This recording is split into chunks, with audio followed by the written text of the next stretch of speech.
Our next speaker is Dr. Robert Levine from the Massachusetts General Hospital, who will be talking about the challenges of echocardiographic assessment of mitral regurgitation severity. Dr. Levine, please note the timer. We're running late. We would like the speakers to stay within their allotted times. Thank you. I'm delighted to be here in this wonderful location.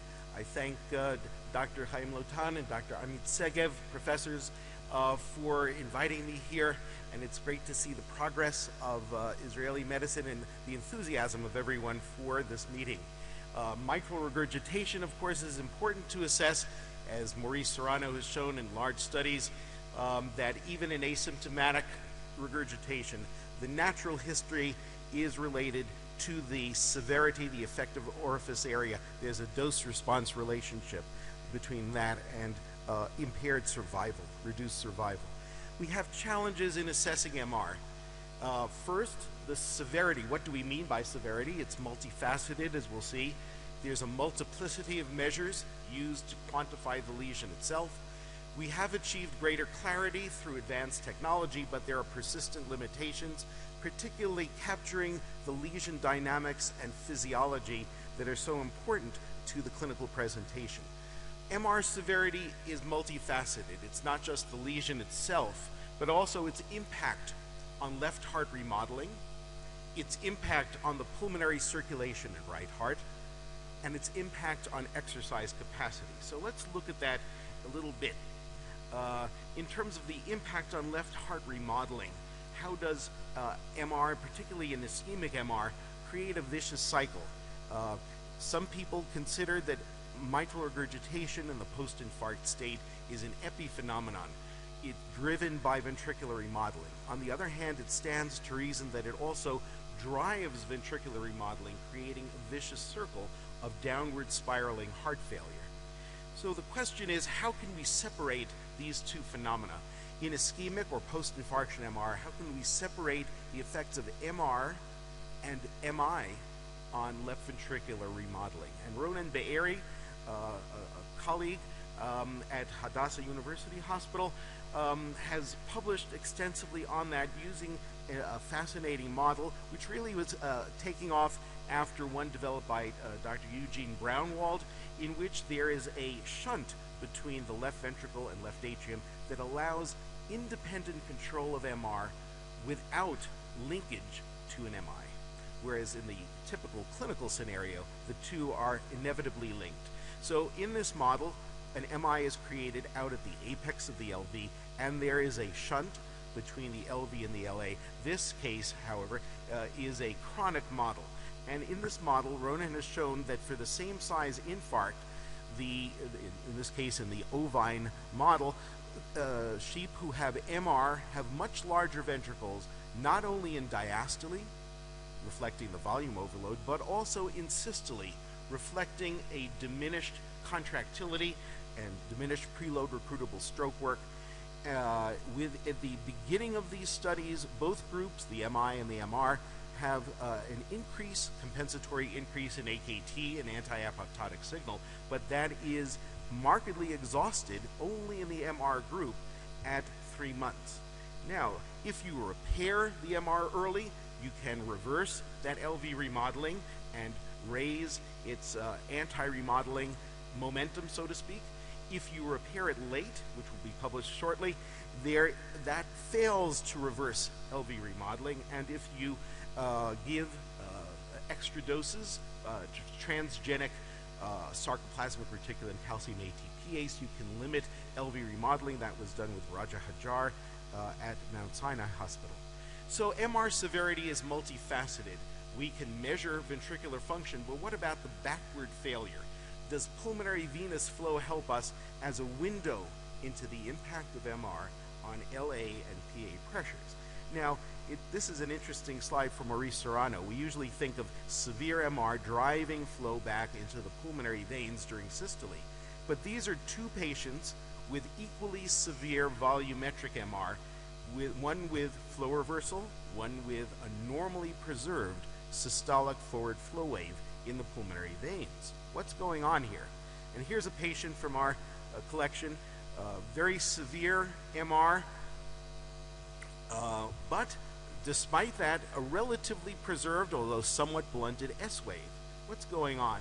Well, if you have a very compliant left atrium, large and adapted to the volume overload, then with the same amount of regurgitation may only produce a small rise in pressure and a small decrease in the S wave compared with a smaller, less adapted left atrium.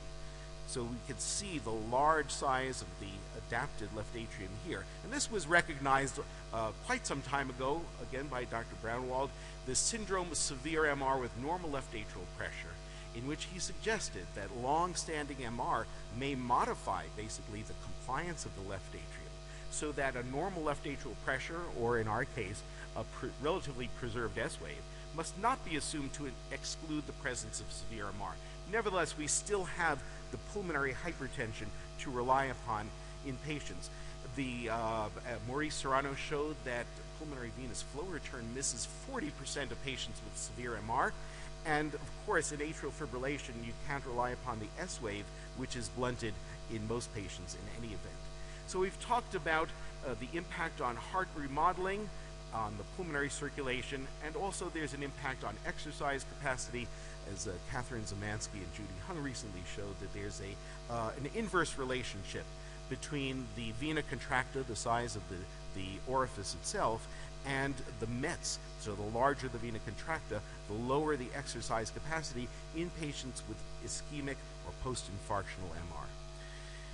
So MR severity is multifaceted, but let's talk about the lesion itself. How do we measure it? And the problem there is that there's a multiplicity of measures. Sir William Osler said if many methods are used to treat a disorder, none are sufficient. But let's turn that around to say if many methods are used to evaluate a disorder, none are sufficient. But I'd like to show that some, in fact, are sufficient. Our goal is to provide confident quantification correlated with outcome to improve decision-making and prognosis. I happen to have the privilege of being on this ASE consensus report on valvular regurgitation, chaired by Bill Zogby, and this is what consensus meant here. Maurice Serrano and I duking it out, and all in a friendly vein. And there are three approaches we can take in the clinical routine to quantify regurgitation: looking at the jet area within the atrium, the proximal flow, the PISA, and the vena contracta, the narrowest neck of the jet before it enters the left atrium. Now, what about the jet itself? People have downplayed it and said the jet size can't be used at all. It's the most obvious and easy thing to look at. The original assumption was the jet area is proportional to volume, and in fact, jet area is proportional to the regurgitant volume times the driving pressure, as Jim Thomas showed. So in fact, there is a relationship between jet area and the severity of regurgitation. You have to include in the operating room, if the pressure is low, there's going to be a small jet. So you must keep that in mind. The problem occurs if you have a wall jet, as many patients do. So here we see a patient who has a very, very thin jet along the wall of the left atrium, but a very large proximal flow convergence region. This patient has been 6 months post-MVP repair. Turns out, angiographically and volumetrically, he had severe MR and he became asymptomatic after repair. So jets expand very well if they're free, but as many jets are, they're wall jets and they're very thin against the wall. Here's the typical prolapse of the posterior leaflet that produces a thin wall jet. So what about the PISA? That was supposed to be the cure-all. And PISA basically says that we're looking at continuity. We can't necessarily measure the orifice, but we can see how flow is accelerating towards it. We assume that that flow surface, at which we know the velocity from the machine, is a hemisphere. So we calculate surface area times velocity, we get flow. And our document said the care must be taken to use the velocity at which the hemispheric formula applies best. But is it really a hemisphere? This was the first PISA picture published in the Japanese literature before any in the US. Clearly not a section through a hemisphere. And as Ehud Schwamenthal showed when working at MGH, the shape of the Pisa surface, the proximal flow surface, varies with distance from the orifice. He produced an algorithm where mathematically you could get the sweet zone with best agreement. But it's still a problem because another factor isn't included in that, and that is the slit-like nature of the regurgitant orifice. As Chaim Yosefi showed, the three-dimensional surface is not a hemisphere for most regurgitant orifices, whether they're ischemic or prolapsing. It's in fact hemi-ellipsoidal. And while there are new techniques to measure that in 3 dimensions, we must keep in mind that Doppler can only measure the vector of flow parallel to the beam, and all the flow that's coming in from the side, as it must, cannot be seen and is truncated by the beam. So any 3-dimensional approach is fighting the physics in a way that's doomed to failure. But the MR proximal jet, or vena contracta, is relatively robust compared with all these problems. Here we see a TR jet.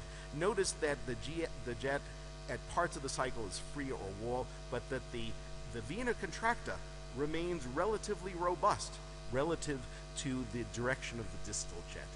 And as in that ASE document, the heart of the matter, that central orifice, is very, very good, less than 3 millimeters, mild, greater than 7 is severe, 5 is a good cutting ground for moderate, as shown in many studies. This is from Tribouat in 1992 by TTE. This is from Donato Mele in Circulation 1995 in a parasternal long axis view. It's something you can really rely upon and standardize. Now, sometimes you can get actually the cross-sectional area in a transthoracic view, but using 3D echo, we can get that reliably, quickly, and reproducibly in clinical practice, as shown by Chaim Yosefi from the Barzilai Hospital, where basically you get a 3-dimensional image, chop off the Pisa, and look at the regurgitant orifice en face. Let me give you some examples. Here's a TEE of a patient with a mitral valve here, and here we see a 2-dimensional image. Looks like a fairly prominent jet, but how extensive is it side to side in the valve? Well, look at this. You turn on 3D and you see that it's extending from commissure to commissure. It's a severe jet. Not only that, but we can take the 3-dimensional image and slice it. So we can image 1 dimension in the long axis view, and we can image the regurgitant cross-sectional area. So even though this is a very asymmetric, eccentric jet, we can image that cross-sectional area and measure it as the basic measure of the severity of the regurgitant lesion. Here's 3D, and here are the 3 perpendicular slices of the regurgitant jet. Here's another patient, severe MR with flail. You see an eccentric jet, but you can stop that, identify the vena contracta, and then in a perpendicular view, measure that regurgitant orifice area.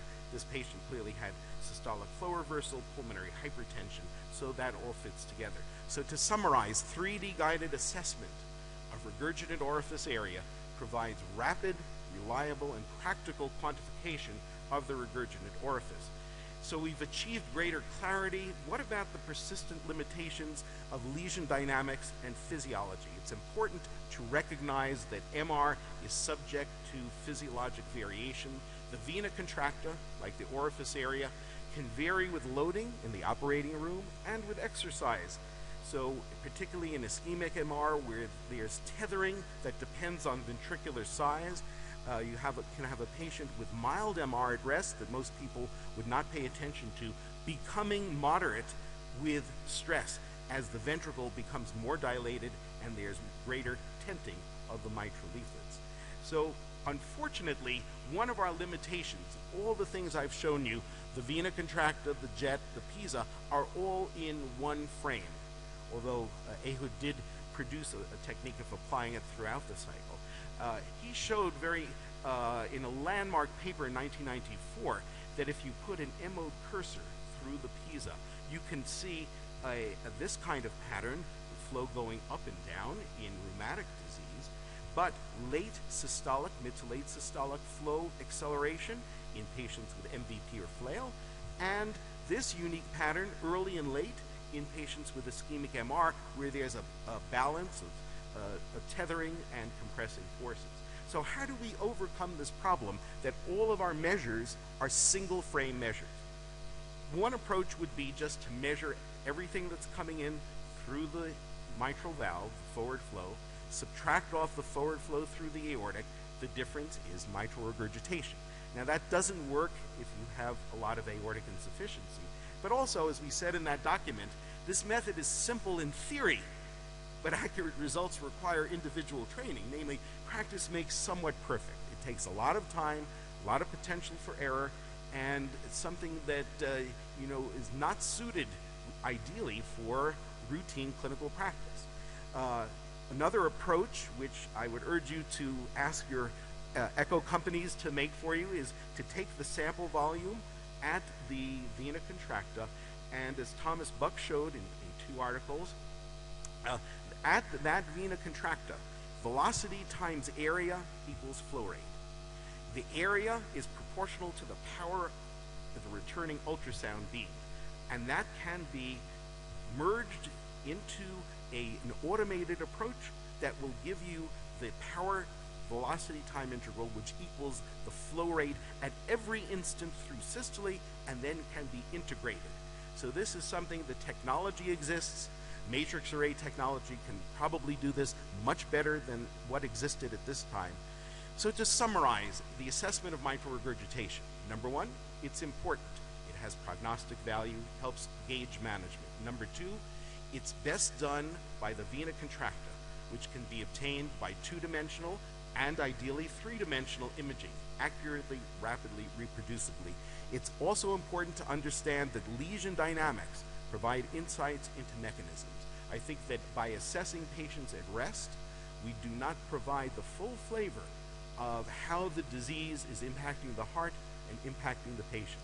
So I make a plea for greater use of exercise in patients with mitral valve disease, and also incorporation of the dynamics of the orifice into our quantitative evaluation as a future approach towards improving quantification.